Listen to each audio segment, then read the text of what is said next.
Good morning friends. विद्यार्थी मित्रांनो नमस्कार. या अगोदरच्या व्हिडिओमध्ये आपण प्रश्न क्रमांक 1 ते 4 या प्रश्नांची ओळख आणि त्यांची गुणदान पद्धती आपण पाहिलेली आहे. आजच्या तासाला आपण प्रश्न क्रमांक 5, 6 आणि 7 या प्रश्नांचं स्वरूप आणि त्यांची गुणदान पद्धती पाहूया. विद्यार्थी मित्रांनो, प्रश्न पत्रिकेतील एकूण प्रश्नांचं स्वरूप त्यांची गुणदान याचाच अर्थ आपण प्रश्नपत्रिकेची ओळख पाहतो. अशा अर्थानं तुम्ही 10वीतील विद्यार्थी 9वीची प्रथम सत्राची परीक्षा दिली. That means you are familiar with the nature of our activity sheet.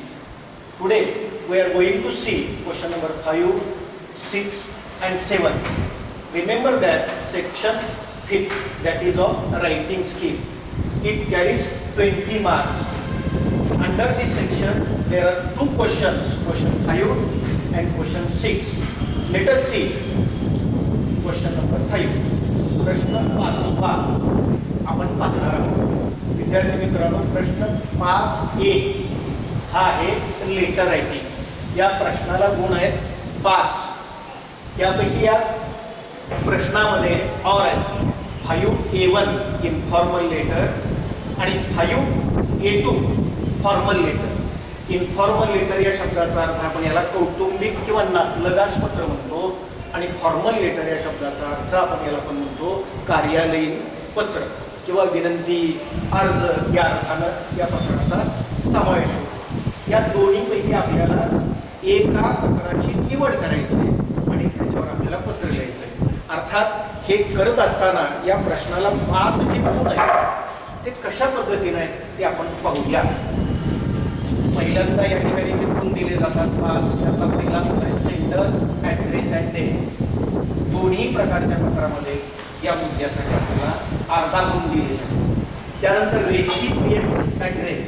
Recipients address याचा अर्थ पत्र ज्याला आपण पाठवणार आहोत त्याला या ठिकाणी फॉर्मल लेटरमध्ये त्याला आपल्याला अर्धा गुण मिळणार आहे आणि हा संदर्भ इन्फॉर्मल लेटरमध्ये येणार नाही.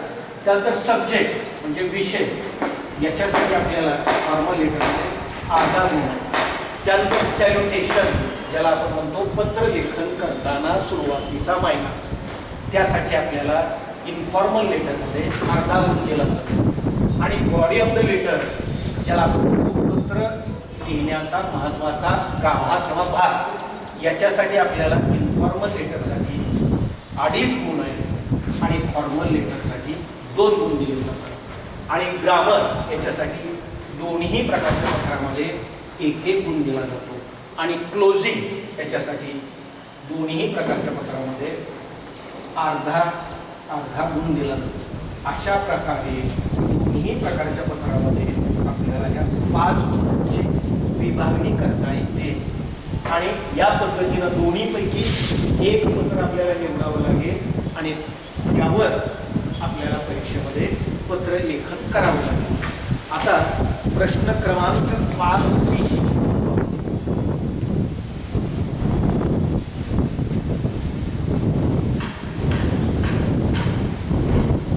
प्रश्न क्रमांक 5B जो आहे त्यामध्येही 2 घटक आहेत आणि त्यामध्ये जो पहिला घटक आहे तो आहे dialogue writing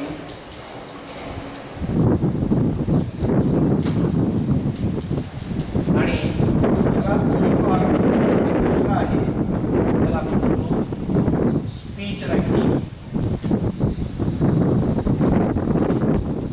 we have to select any one आणि या घटकासाठी आपल्याला 5 या ठिकाणी आपण प्रश्न 5B1 हा B1 आणि हा B2 तो जो आहे डायलॉग रायटिंग तो कशा पद्धतीने आहे पाहूया. त्यामध्ये 1 नंबर आहे प्रिपेअर ए डायलॉग.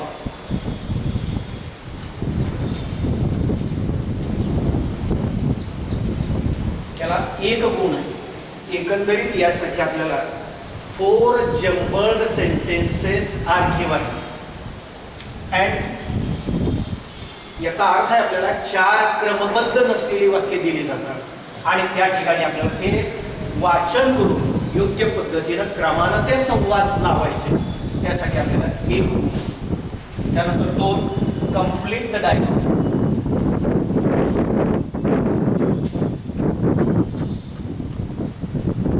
याच्यासाठी आपल्याला 1 गुण आहे.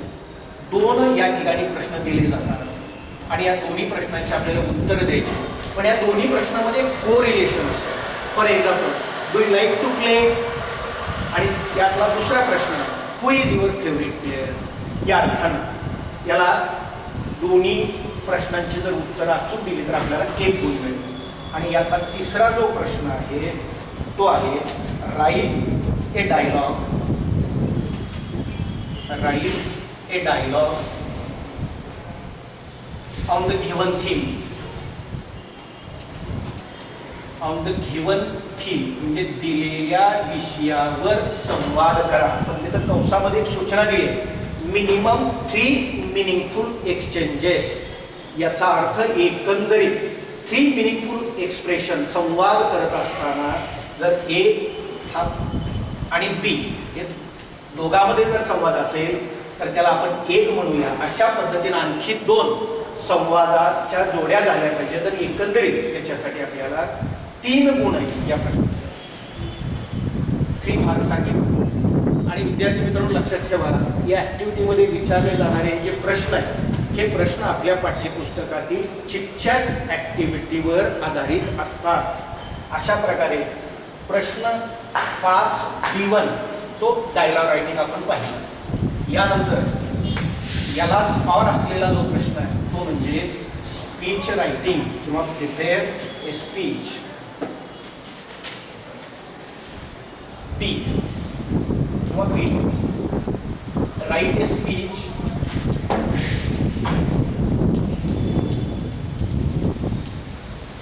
on the given subject. On the given subject, दिलेल्या विषयावर भाषण लिहा. याच्यासाठीही आपल्याला 5 गुण आहेत. आणि हे जे भाषण आपल्याला लिहायचं आहे त्याच्यासाठी आपल्याला मुद्दे दिले जातात आणि त्या मुद्द्याच्या अनुषंगाने आपल्याला हे भाषण लिहायचं आहे. त्याच्यासाठी जी गुणदान पद्धती आहे ती अशा पद्धतीने आहे. Appropriate beginning, appropriate beginning and conclusion. याच्यासाठी आपल्याला 1 गुण. जसं पत्रलेखनाचा एक वेगळा मायना आहे, वेगळी पद्धत आहे, तशाच पद्धतीनं या ठिकाणी पत्रलेखनाच्या बाबतीत या भाषण लेखनामध्ये सुद्धा एक वेगळा फॉर्मॅट आहे. तो जर अचूक असेल तर आपल्याला 1 गुण मिळेल. त्यानंतर 2 use of given points. Use of given points, addition of new points, addition of new points, appropriate use of language, appropriate use of language. याच्यासाठी या पद्धतीसाठी आपल्याला 2 गुण दिले. प्रॉपर सिक्वेन्स ऑफ थॉट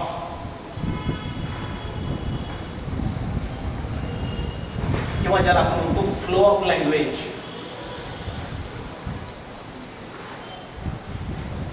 याच्यासाठी आपल्याला 1 गुण दिला जातो. आणि चौथा जो मुद्दा आहे गुणदान पद्धतीचा तो आहे यूज ऑफ appropriate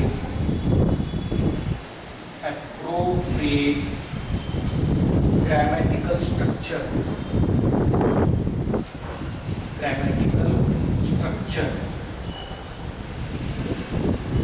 याच्यासाठी आपल्याला 1 गुण दिला जातो.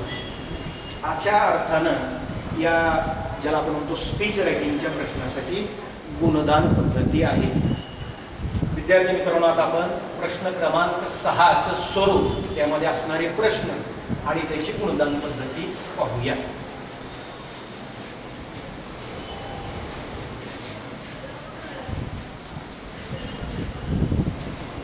प्रश्न क्रमांक 6 जो आहे,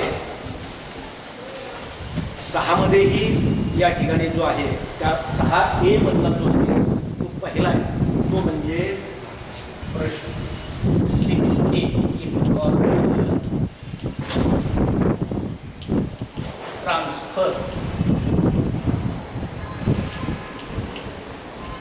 याच्यामध्ये 6A आणि 6A हा आहे इन्फॉर्मेशन ट्रान्सफर आणि 6A1 आणि 6A2 हे दोन आहेत. याच्यामध्ये दोन प्रकार आहेत ज्याला आपण म्हणतो from non verbal to verbal. Non verbal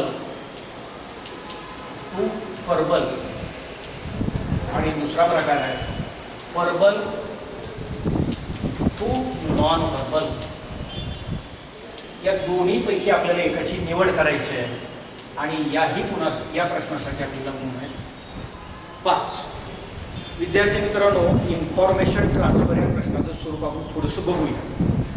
the aim of this question is to enable the students to interpret any information that comes across in his daily day to day life. याचा अर्थ आहे एका प्रकारच्या माहितीचं रूपांतर दुसऱ्या प्रकारात करणं. या पद्धतीच्या दोन्हीपैकी एकाची आपल्याला निवड करायची आहे. आता उदाहरण, जो पहिला प्रश्न असतो तो कशा प्रकारे असतो पहा. Non verbal to verbal. Non verbal to verbal याचा अर्थ आपल्याला ग्राफिक इन्फॉर्मेशन दिलेली असते. ग्राफिक इन्फॉर्मेशन या शब्दाचा अर्थ आहे नॉन व्हर्बल म्हणजे एखादा टेबल दिलेला आहे ज्याला आपण टॅब्युलर इन्फॉर्मेशन म्हणतो. त्यानंतर ट्री डायग्रॅम किंवा एखादा ग्राफ दिलेला असेल किंवा एखादी वेब दिलेली असेल आणि यावर आधारित आपल्याला प्रश्न असेल की राईट अ पॅरेग्राफ किंवा write 2 short paragraphs. It depends upon the wording in the question. एखाद्या वेळेला आपल्याला एक परिच्छेद लिहा असं सांगतील किंवा 2 परिच्छेद करा असं सांगतील. म्हणजे त्या टेबलमध्ये, त्या सारणीमध्ये म्हणा किंवा त्या वृक्षालेखामध्ये म्हणा, त्या वेबमध्ये म्हणा किंवा त्या ग्राफमध्ये जी माहिती दिलेली आहे ती माहिती आपल्याला परिच्छेदाच्या रूपात लिहायची आहे. त्याच्यासाठी आपल्याला 5 गुणांची जी विभागणी आहे ती अशा पद्धतीने पहा. टायटल, याच्यासाठी आपल्याला टायटल लिहावं लागेल. आपल्याला 1. 2 number use of given points. Use of given points याच्यासाठी 2 जे या माहितीमध्ये जे काही ग्राफ टेबल याच्यामध्ये जे मुद्दे आले त्या मुद्द्यांचा समावेश केलेला आहे परिच्छेद त्यासाठी 2 गुण आहेत. 3 नंबरचा ग्रामर याच्यासाठी आपल्याला 1 गुण आहे. आणि 4था मुद्दा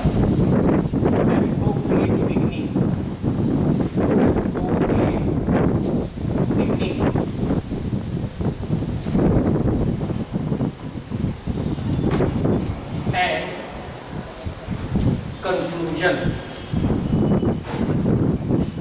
याच्यासाठी 1 गुण.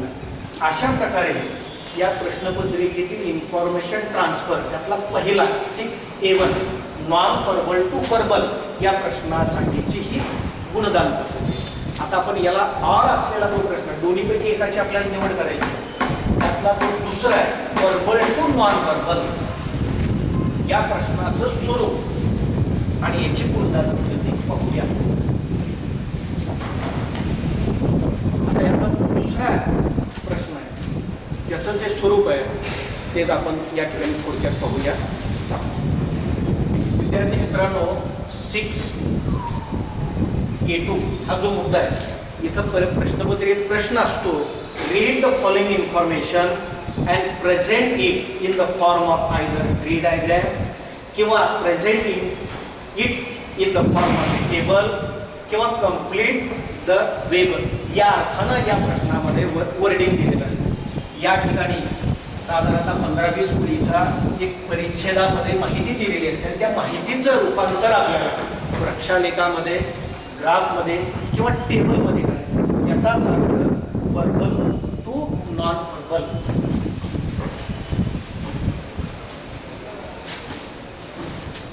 याची जी गुणदान पद्धती आहे ती पहा. त्यामध्ये एक जो मार्क दिलेला आहे 6A2 verbal to non verbal, त्याच्यासाठी आपल्याला 5 गुण आहेत आणि त्याची गुण विभागणी अशा पद्धतीने आहे. टायटल म्हणजे जर शीर्षक आपण दिलं असेल तर त्याला 1 गुण आहे. 2 कव्हरिंग ऑल पॉइंट्स म्हणजे या माहितीमध्ये असलेले सर्व मुद्द्यांचा जर आपण समावेश योग्य पद्धतीने केला तर त्याला 2 गुण आहे. 3 नंबरचा मुद्दा आहे ॲप्रोप्रिएट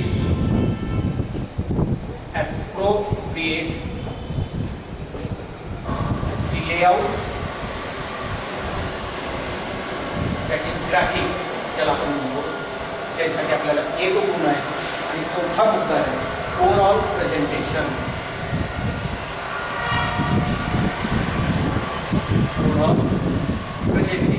त्यासाठी आपल्याला 1 गुण आहे. आता यातला जो तिसरा जो मुद्दा आहे तो ॲप्रोप्रिएट लेआउट आणि ग्राफिक. याचा अर्थ जर आपल्याला प्रश्नपत्रिकेमध्ये ट्री डायग्राम जर विचारलेला असेल की वरील माहितीचं रूपांतर वृक्षालेखामध्ये करा. ऑलरेडी समटाइम्स या ठिकाणी ट्री डायग्रामची आकृती सुद्धा आपल्याला काढून दिलेली असते. फक्त ही माहिती वाचून just in the form of the graphic information जी दिलेली आहे त्याच्यामध्ये द्यायचं आहे. ते जर केलं असेल तर आपल्याला 1 गुण मिळणार आहे. अशा प्रकारे प्रश्नपत्रिकेतील 6A इन्फॉर्मेशन ट्रान्सफर आपण पाहिलेलं आहे. Let us turn our attention to question number 6.2. प्रश्नपत्रिकेतील हा जो प्रश्न आहे पुढचा तो म्हणजे 6B. त्याकडे आपण बोलूया. त्या प्रश्नाचं नाव आहे एक्सपांड द थीम. याच्यासाठी आपल्याला गुण आहे 5. इथं सुद्धा B1 आणि B2 हे 2 आहेत. त्यातला पहिला आहे ज्याला आपण म्हणतो न्यूज रिपोर्ट आणि दुसरा आहे ज्याला आपण म्हणतो स्टोरी रायटिंग. दोन्हीपैकी एकाची आपल्याला निवड करायची. और विकल्प प्रश्नपत्रिकेतील प्रश्न 5 आणि 6 या सर्वच प्रश्नामध्ये विकल्प आहे. याचा अर्थ न्यूज रिपोर्ट या ठिकाणी आपल्याला जो न्यूज रिपोर्ट लिहायचा आहे त्यासाठी आपल्याला प्रश्न असतो प्रश्नपत्रिकेत की read the following headline and prepare A news report with the help of given points. अगोदर आपण यातला पहिला जो प्रश्न आहे न्यूज रिपोर्ट तो कसा असतो पाहूया. B1 read the following headline and prepare a news report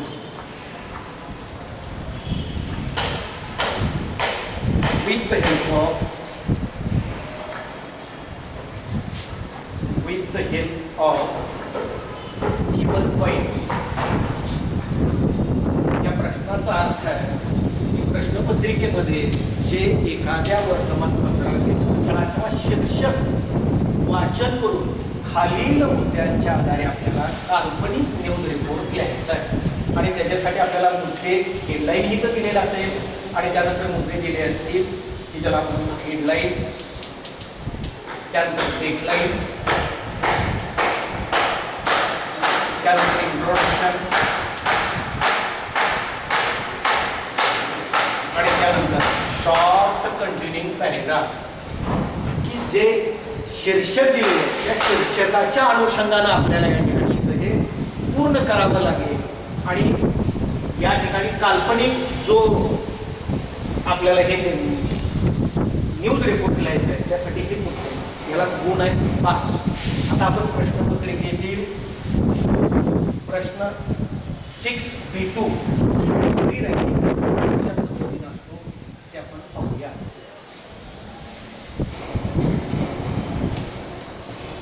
6B2 story writing.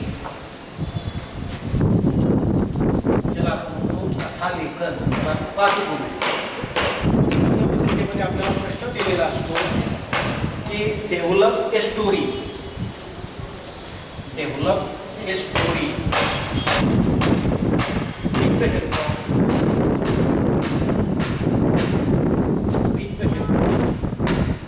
Following beginning.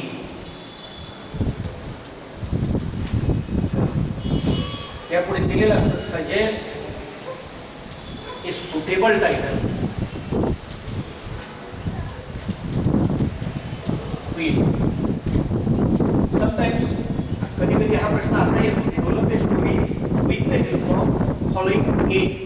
म्हणजे इथं या ठिकाणी एखाद्या गोष्टीची आपल्याला सुरुवात करून दिलेली असेल किंवा कथेचा शेवट दिलेला असेल, या दोन्हीच्या अनुषंगानं आपल्याला कथा लेखन लिहायचे. आता फॉर एक्झाम्पल बिगिनिंगसाठी जर आपण पाहायचं असेल, once there was a farmer, once there was a poor farmer, he had 3 sons, they where.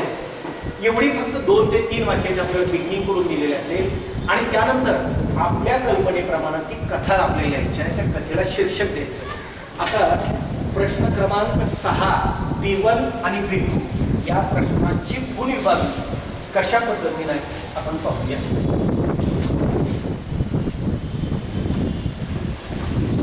B1 आणि B2 6 या दोन्हीसाठी गुणदान पद्धती जी आहे ती सारखी आहे. त्यामध्ये 1 नंबर आहे तो म्हणजे टायटल. दोन्ही त्याच्यासाठी आपल्याला टायटल अँड बिगिनिंग त्याच्यासाठी आपल्याला 1 गुण आहे. त्यानंतर दुसरा मुद्दा आहे व्होकॅब्युलरी अँड ग्रामर. याच्यासाठी 1 गुण आहे. 3 नंबर यूज ऑफ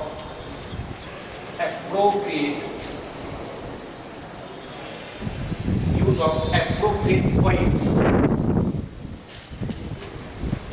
examples किंवा conveying message.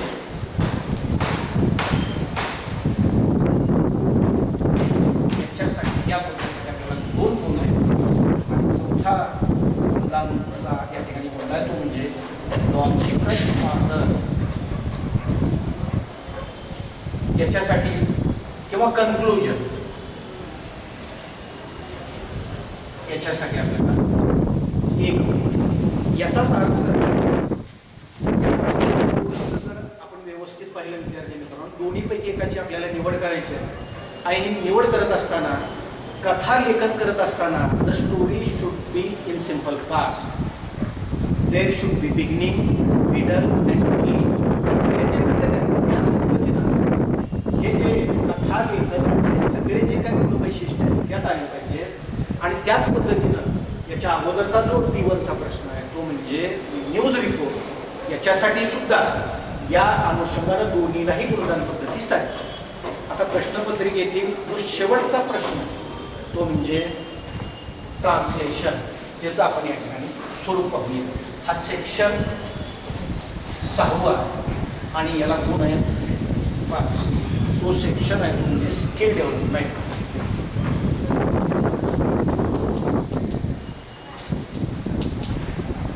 Skill development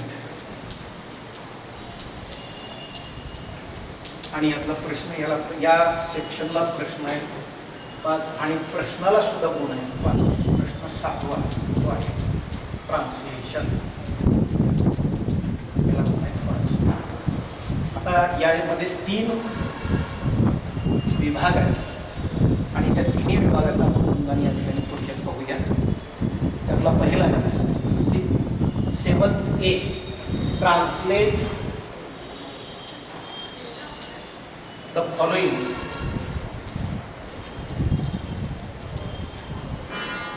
words into your medium of instruction. याच्यासाठी आपल्याला गुण आहेत 2. परंतु इथं कंसामध्ये सूचना दिलेली आहे एनी 4. याचा अर्थ आहे 6 words are given but we have to translate only 4 words. विद्यार्थी मित्रांनो, आपल्या पाठ्यपुस्तकातील कोणतेही 6 शब्द इथं दिलेले असतील, त्या 6 शब्दापैकी 4 शब्दांचा आपल्याला मराठीतून युअर मीडियम ऑफ इन्स्ट्रक्शन, याचा अर्थ आपल्या मातृभाषेतून 4 शब्दाचं मराठीत भाषांतर करायचं आहे. त्यासाठी गुण आहे तो. त्यातला जो बी आहे तो आहे ट्रान्सलेट, म्हणजे प्रत्येकी अर्धा मार्क अचूक शब्दाला. एकूण जर 4 शब्द लिहिले असतील तर अचूक शब्दाला अर्धा या पद्धतीनं 2 गुण. त्यातला बी आहे translate the following sentences into your medium of instruction. ये याला मार्क आहे 2 आणि इथं कंसात सूचना आहे की एनी 2. याचा अर्थ आहे 4 sentences आर गिवन, म्हणजे 4 वाक्य दिलेली असतात, पण त्यापैकी फक्त 2 वाक्याचं आपल्या मातृभाषेत आपल्याला म्हणजेच मराठीमध्ये आपल्याला भाषांतर करायचं आहे. त्यासाठी आपल्याला 2 गुण आहेत. Translate the following idiom or proverbs in your medium of instruction. याला मार्क आहे 1 आणि इथं कंसात दिलेलं आहे एनी 1. याचा अर्थ आहे तर 2 या ठिकाणी म्हणी इंग्रजीमधल्या दिलेल्या असतील, त्यापैकी एका म्हणीचा आपल्याला मराठीमध्ये म्हणजेच आपल्या मातृभाषेमध्ये आपल्याला भाषांतर करावं लागेल. त्यासाठी 1 गुण. अशा प्रकारे विद्यार्थी मित्रांनो, या 4 व्हिडिओमध्ये प्रश्नपत्रिकेचं स्वरूप पहिल्या व्हिडिओमध्ये, त्यानंतर या प्रश्न क्रमांक 1 ते 7 या प्रश्नांची ओळख घेतली आणि त्याची गुणदान पद्धती पाहिली. As you are the students of 10th, जसे की तुम्ही 10वीतले विद्यार्थी आहात, 9वीच्या सामायिक परीक्षेमध्ये या पद्धतीचं जे काही स्वरूप आहे ते तुम्ही अवलोकन केलेलं आहे. त्या पद्धतीच्या या फॉर्मॅटची परीक्षा दिलेली ही फक्त आपली या प्रश्नपत्रिकेसाठीची ओळख आहे आणि त्यासाठी गुणदान पद्धती कोणकोणत्या पद्धतीनं या ठिकाणी गुण दिले जातात, कोणत्या उपप्रश्नाला किती गुण आहे, यात विकल्प किती आहेत, या सगळ्यांच्या संदर्भात प्रश्नपत्रिकेची ओळख या संदर्भात आपला या ठिकाणी आपण हा भाग इथं संपवत आहोत. आशा करूया की या प्रश्नपत्रिकेच्या ओळखीचा येणाऱ्या परीक्षामध्ये तुम्हाला नक्की या ठिकाणी उपयोग होईल. आपण या संपूर्ण जे काही गुणदान पद्धतीचा संदर्भ आहे, प्रश्न आहे, विकल्प आहे, त्याला त्या प्रश्नांचं एकंदरीत स्वरूप आहे, या सर्वांचा योग्य पद्धतीनं अभ्यास करा आणि मार्च 2021च्या या ठिकाणी आपण थांबूया. पुढील वेळेला पुढील एका नव्या विषयासाठी